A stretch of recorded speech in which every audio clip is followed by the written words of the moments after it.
Assalamualaikum warahmatullahi wabarakatuh. Jadi saya lanjutkan lagi cerita tsunami pada tahun 2004 yang lalu. Dan kemarin saya sudah ceritakan bagaimana pengalaman waktu saya di dalam air tsunami tersebut. Dan ini merupakan video selanjutnya. Jadi saya selama 9 jam di air, kemudian pada jam 5 sore itu saya naik ke darat. Nah, cerita kita udah di darat nih tadi, saya itu udah di pos 1 yang video sebelumnya saya udah jelasin. Kemudian saya naik ke atas di mana tempat orang-orang sakit semua di situ. Ada yang patah, ada yang luka-luka, ada yang nggak bisa jalan lagi. Dan di saat itu mungkin orang berpikir bahwasanya keluarga saya itu nggak ada yang selamat satupun. Nah, sampai situ saya udah dikasih makan, tapi sedikit ya. Dan makanan itu bukan nasi, saya lupa entah roti entah apa di saat itu dikasih sama warga di kampung saya itu. Nggak lama dari saya duduk, saya sampai ke tempat itu, jadi ada orang yang turun ke bawah, dibilangin air laut naik lagi. Makanya kita lari lagi, karena itu posisi di gunung, kita naik lagi ke gunung ke atas, itu lumayan tinggi karena ketakutan kan. Rupanya nggak ada. Terus saya turun sama kawan-kawan itu, sama keluar ya orang kampung itu, turun lagi ke tempat perkumpulan tadi itu. Nah, di situ ada kekompakan yang luar biasa dari warga kita ini, karena yang sakit-sakit itu ada di satu tempat memang di atas itu digelarin ambar tikar seperti itu. Kita di situ semua ngumpul. Di situ ada Tengku juga, masih ada keluarga Tengku, ada orang-orang kampung di situ yang selamat. Di situ mereka pencar, ada yang pergi nguburin mayat sekuat orang kampung yang masih sehat, ada yang pergi kuburin mayat. Sambil nguburin mayat itu, mereka mencari air bersih. Nah, di saat itu memang air bersih kita susah. Dan ada satu namanya mata air, disitulah diambil air tersebut. Cuman sayangnya di tempat air itu udah ketutup dengan kayu bekas puing-puing tsunami.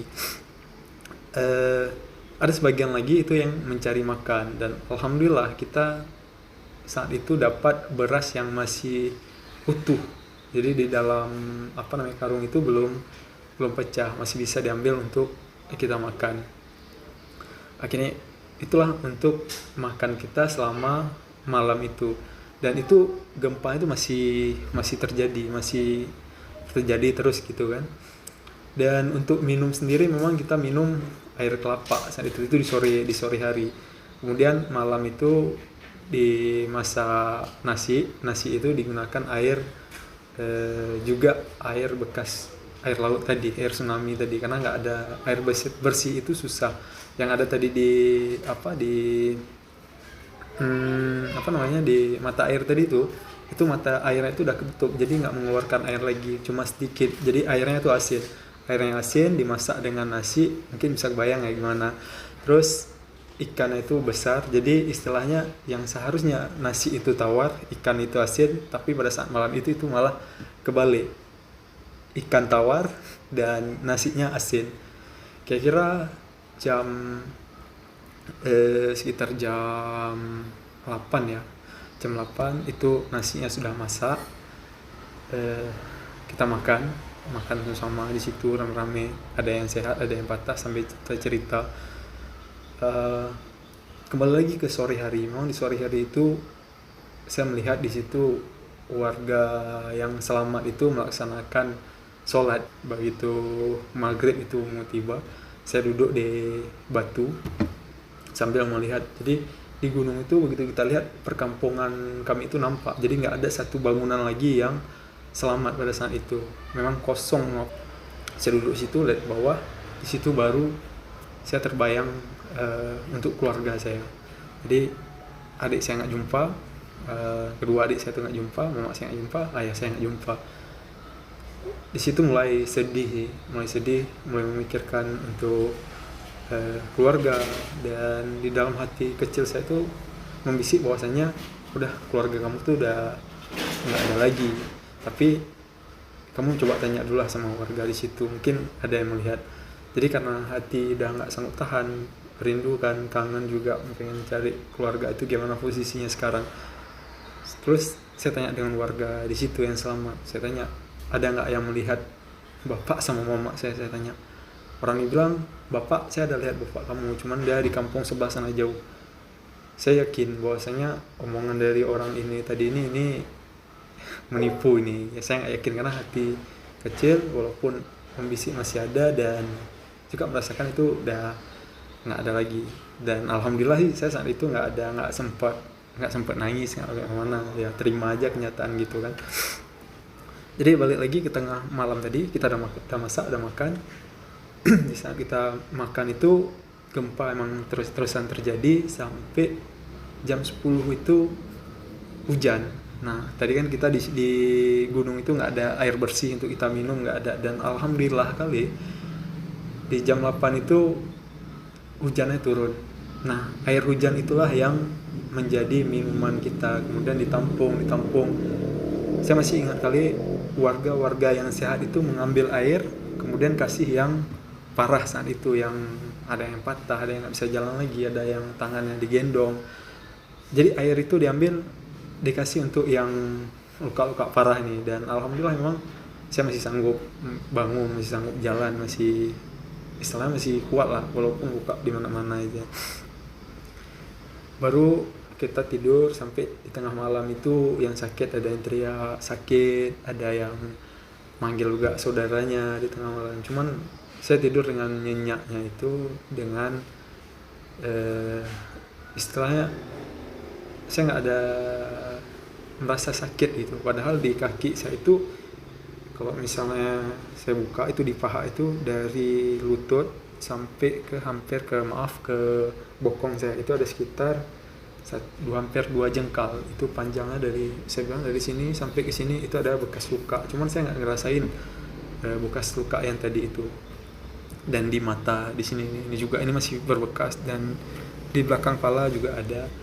Itu nggak ngerasain ya gimana sakitnya, cuman ya nikmati aja, yang penting saya nggak ngerasa sakit yang pastinya. Dan saat terjadi setelah tsunami saya nggak pernah mendapatkan perawatan khusus, tidak ada taruh obat, tidak apa-apa, dan kering sendiri. Nah malam itu berlalu dan kita begitu udah pagi kita turun ke kampung, karena tadi kita di gunung. Turun ke bawah, sampai turun ke bawah itu saya melewati rumah saya itu, melihat emang udah rata, nggak ada apa-apa lagi. Kemudian lihat ke sebelah di tempat saya kejadian diambil di rumah itu yang kemarin itu juga udah rata dengan tanah. Memang terpikir sih kepada orang tua saya bagaimana nasibnya, cuman di situ udahlah ikhlas aja, ikutin aja kelompok kita. Saat itu ada 2 kelompok, satu kelompok jalan terus, kemudian kita jumpa dengan jembatan itu memang udah nggak bisa nyebrang lagi. Target kita sih ke pasar, ke pusat Lung. Saya tinggal di kejadian tsunami itu di Lung, jadi kita mau ke pasar Lung ya.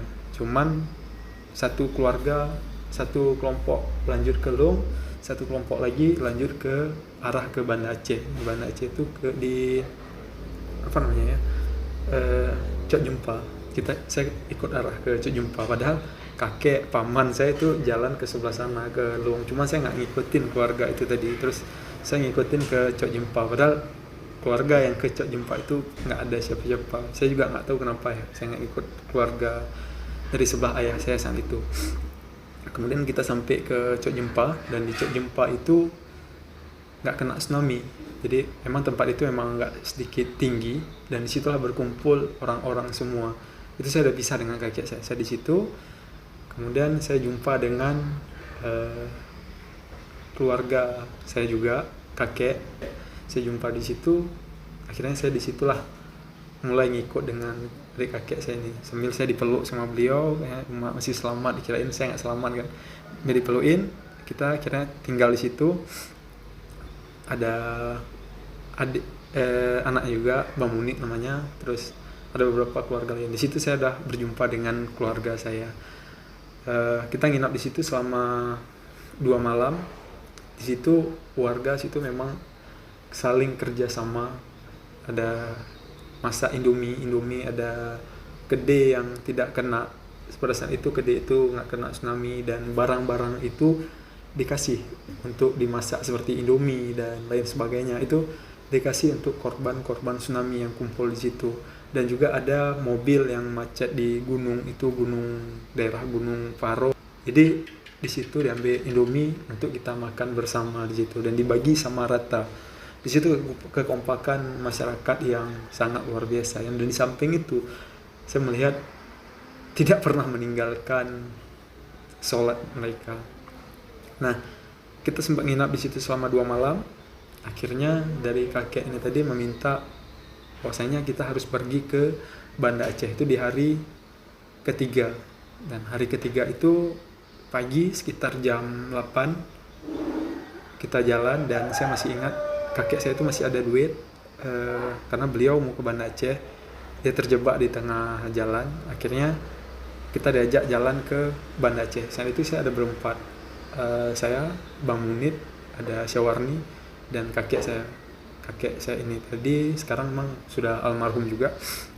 Jadi beliau beli botol sirup, masukin ke dalam tas saya saat itu. Jadi kita jalan itu dari Long menuju ke Banda Aceh. Kita start jam 8. Begitu sampai di tengah jalan itu pergunungan, di situ saya udah lihat ada helikopter lewat. Itu udah mulai ada bantuan. Kita tetap lanjut perjalanan dan sampai kita ke Lukna. Jadi sebelum Lukna memang ada banyak kejadian. Selepas saya turun gunung itu melewati, di situ dulu ada pos tentara emang bekas, karena kan di saat itu Aceh masih dalam konflik. Nah, di atas gunung itu masih banyak bom yang itu bercecer di situ. Dan waktu kita jalan itu mayat-mayat masih banyak tergeletak-geletak di sepanjang jalan, dan kita nggak ikuti jalan lagi, kita ambil jalan yang cepat mencapai titik yang kita tuju tadi. Memang di situ banyak sungai-sungai ya. Ini ada sungai, jadi kita pindah. Misalnya kita udah tembak lurus ini, tapi begitu udah setengah jalan itu udah jumpa rawa-rawa. Akhirnya kita mutar lagi. Ada juga sungai besar yang sekarang itu udah banyak taruh jembatan, dan kita di situ berenang di jembatan itu berenang, dan alhamdulillah saya emang udah bisa berenang. Terus jumpa satu jembatan yang panjang, emang alurnya itu panjang, dan di situ ada tali, diikat tali seperti pertualangan lah kita bilang. Jadi sambil jalan tuh bisa pegang tali, dan juga disediain perahu saat itu. Perahu itu untuk kaum perempuan, jadi kalau mereka tidak bisa jalan, mereka bisa pakai perahu. Dan itu memang gimana bang ya, di tengah musibah tapi masyarakat Aceh saat itu masih niat untuk menolong orang lain, karena disediakan perahu, kemudian tali, dan di tali sebelah sini dan tali sebelah sana itu ada orang yang menunggu. Mereka itu menunggu untuk jalan, jadi istilahnya masih ada yang kontrol untuk menyeberangi jembatan itu. Jadi itu cerita yang sangat luar biasa yang saya alami. Kemudian setelah saya lewatin itu, kita lanjut lagi. Nah, sewaktu jalan tadi dari pagi dari Lubang tadi, kita itu bawa nasi, dan di tengah jalan kita udah makan, dan tengah jalan itu banyak kelapa dan kita minum kelapa, dan di tangan ada pegang parang. Yang pegang parang kebetulan saya kan. Jadi pas di jalan kita haus belah kelapa, kita minum kelapa. Dan nanti waktu kita di sungai itu saya ambil air, ada botol juga satu, dan memang rasa airnya itu masih gimana ya, masih rasa air rawa gitu, air tsunami juga bercampur lah. Makanya kita nggak minum air itu, kita cuma minum air kelapa. Di tengah jalan itu rame, ada yang dari arah Melabuh menuju ke Banda Aceh, dari Banda Aceh menuju ke Melabuh, dan di jalan itu saling menyapa. Jadi istilahnya seperti semut, sampai jalan jumpa, salam, kemudian cakap-cakap, jalan lagi, jumpa. Itu yang sangat luar biasa yang saya rasain pada saat itu, dan itu umur saya masih 10 tahun. Kemudian kita lanjut lagi sampai ke pabrik semen, dan pabrik semen itu bisa dibilang hampir ada 1-2 yang tiang masih ada, dan yang lainnya itu masih udah pada jatuhan. Kalau mayat sih jangan ditanya, mayat itu sangat banyak saat itu, banyak tergeletak, hampir semua mayat-mayat itu udah terlepas dari pakaiannya itu seperti ya nggak bisa dibayangin lah posisi mayat saat itu. Kemudian kita lanjut perjalanan sampai ada di pabrik semen ke depan sana ada 2 kapal, dan kami lewatin di tengah kapal itu. Nanti coba saya tayangin juga, ada fotonya saya. Jadi kita lewatin di situ sampai ke belakang pabrik itu, pabrik semen, dan kita mengambil jalur dari belakang untuk tembus ke Banda Aceh. Dan tujuan Banda Aceh itu saya saat itu mau ke Sibreh, karena di sana anak kakek ada yang selamat di Sibreh. Dan sebetulnya kita nggak tahu posisi di Sibreh itu gimana kan, tapi orang yang jalan tadi Banda Aceh ke Lung, dari Lung ke Banda Aceh itu ada yang lewat dan katakan bahwa di sana itu nggak kena tsunami. Makanya kita mau ke sana, mau ke Sibreh, karena di Sibreh nggak tsunami, kita harus ke sana. Jadi pas kita jalan, jadi di tengah gunung itu, gunung di belakang Lunga itu tembus ke Matai. Di gunung itu kita sekitar jam 12 malam. Bayangin aja kan, kita jalan dari jam 8 sampai jam 12 malam, kita masih di tengah gunung. Dan di tengah gunung itu rame dan banyak juga pengungsian. Yang catatan juga untuk saya ingat, jadi sampai kita di pengungsian itu kita berhenti, masyarakat yang di pengungsian itu mereka lagi makan, menawari kita makan untuk makan bersama di tengah gunung itu. Padahal orang yang di tengah gunung itu pengungsi juga, memang mereka nggak saling kenal dengan kami, tapi dengan rendah hatinya mereka menawarkan, ayo kita makan bersama. Dan saat itu memang yang jalan berempat itu paling parah lukanya saya di mata, di kepala, di tangan. Jadi mereka tuh datang, dia tanyain kayak mana anak ini bang, tinggalin di sini aja enggak. Jadi saya diminta ditinggalin di situ karena parah tadi, luka itu minta diobatin, dan sayangnya di situ obatnya dia juga udah habis.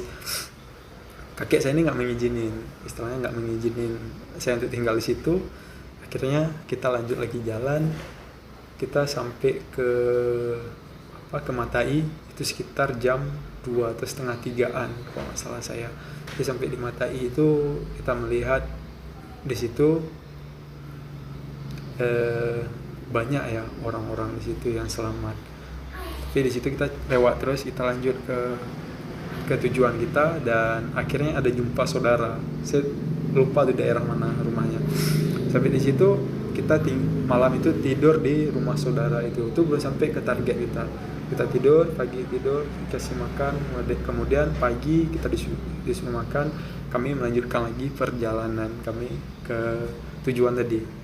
Saya jalan sampai ke Lubuk, itu jembatan Lubuk. Sampai jembatan Lubuk itu saya masih ingat kali, itu ada kedai kopi, jumpa dengan mertuanya anak kakek saya. Kita minum, kemudian kami diantar ke rumah anaknya nenek, dan akhirnya kita sampai ke situ di Sibreh. Lokasinya itu dekat dengan Samsat sekarang. Akhirnya saya tinggal di situ. Kurang lebih di situ ada sekitar 3 bulan, nggak salah, sebulan lebih lah, ingatan pasti. Sebulan lebih saya tinggal di situ, dan beberapa lama di situ memang saya tanya terus kan kondisi orang tua bagaimana, tanya di kampung bagaimana, walaupun dalam hati bang udah keluarga kamu itu udah nggak ada lagi, lanjut aja, istilahnya udah lupakan saja itu, lanjutkan kehidupan baru. Kemudian saya lihat anak-anak itu udah pada seragam, pakai baju sekolah. Saya kan memang kejar itu pada saat kelas 5 SD. Saya lihat anak-anak pakai seragam, saya minta pada kakek saya untuk saya ini disekolahin. Saya pengen sekolah, tapi keinginan saya saat itu belum tercapai untuk lanjut sekolah. Ada keluarga yang pengen ngasuh saya itu teringat kali dipakai baju, kemudian dibawa tempat orang yang mau ngasuh ini,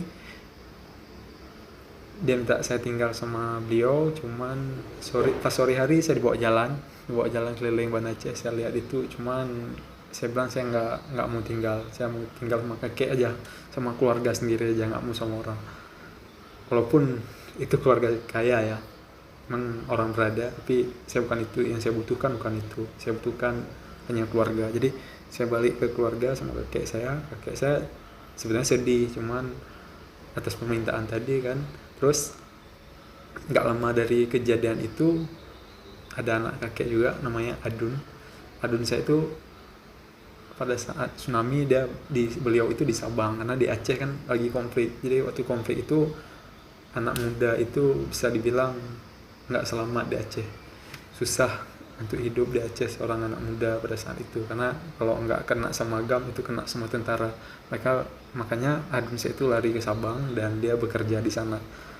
Saya dijemput sama Adun dari Sibreh, kemudian itu saya ingat lebaran ketiga saya diambil sama Adun. Akhirnya saya dibawa ke Sabang, karena di sana tuh ada nenek saya lagi. Nenek itu ada kakaknya dari kakek saya tadi ini, kakek yang bawa saya dari kampung ke sini. Saya dibawa ke sana, bawa ke Sabang, dan sambil jalan itu kita pakai dulunya namanya mobil laglabi, mobil khas di Aceh, mobil kalau di Jakarta tuh seperti mobil angkot. Jadi dari Sibreh itu kita jalan sampai ke Ulet Malahayati saat itu di ujungnya Aceh. Jadi sepanjang jalan itu saya lihat itu memang udah rata dengan tanah, cuma 1-2 yang ada bangunan. Akhirnya saya nyebrang dari Malahayati itu seberang ke Sabang. Begitu sampai ke Sabang, ya di situ kan nenek, anaknya nenek semua meluk kan, pada nangis semua. Nah memang saat itu saya masih kecil kali, masih 10 tahun. Mereka itu peluk, kemudian masuk ke rumah, disuruh ganti baju. Saya ganti baju saat itu, dan akhirnya besoknya pagi nenek saya itu lagi duduk di depan, ada ada tempat istirahat di depan, dan rumahnya itu kalau di Sabang tuh saya di Cetbau, itu memang dekat dengan bandara. Jadi lagi duduk sama nenek, tiba-tiba suara pesawat meningkat kan dengan bandara. Begitu suara itu saya langsung masuk ke dalam rumah, karena suara pesawat itu sama dengan suara air tsunami waktu kena saya di Long tadi. Saya langsung masuk ke dalam rumah, mungkin itu trauma. Dan dari situ itu saya sudah mendapatkan keluarga, dan memang saya hidup sama keluarga nenek saya itu seperti lebih ya, bisa dibilang hampir lebih deh, seperti keluarga sendiri, karena ada paman, ada bunda saya, ada Cuk Nopa, dan ada Adun di situ. Jadi saya sudah mendapatkan, gimana bilang ya, di situ rasa sedihnya itu udah hilang. Malah nenek saya tuh menganggap saya tuh lebih seperti anak sendiri, dan di keluarga itu saya merasa saya itu anak yang paling kecil dari mereka, dan mereka menganggap saya seperti menganggap adik, dan itu terjadi sampai sekarang. Alhamdulillah akhirnya saya sekolah di Sabang, SD di sana kelas 5, melanjutkan di kelas 5 SMP, dan SMA saya selesai di sana. Setelah selesai SMA saya melanjutkan ke perguruan tinggi di Aceh, di Unsia. Dan di situ sebenarnya panjang perjalanan saat di Sabang itu. Dan begitu saya di Sabang, memang gimana bilangnya, saya senang hidup di Sabang itu, senang. Sampai sekarang saya merasakan bahwasanya disitulah rumah saya untuk saya melanjutkan hidup.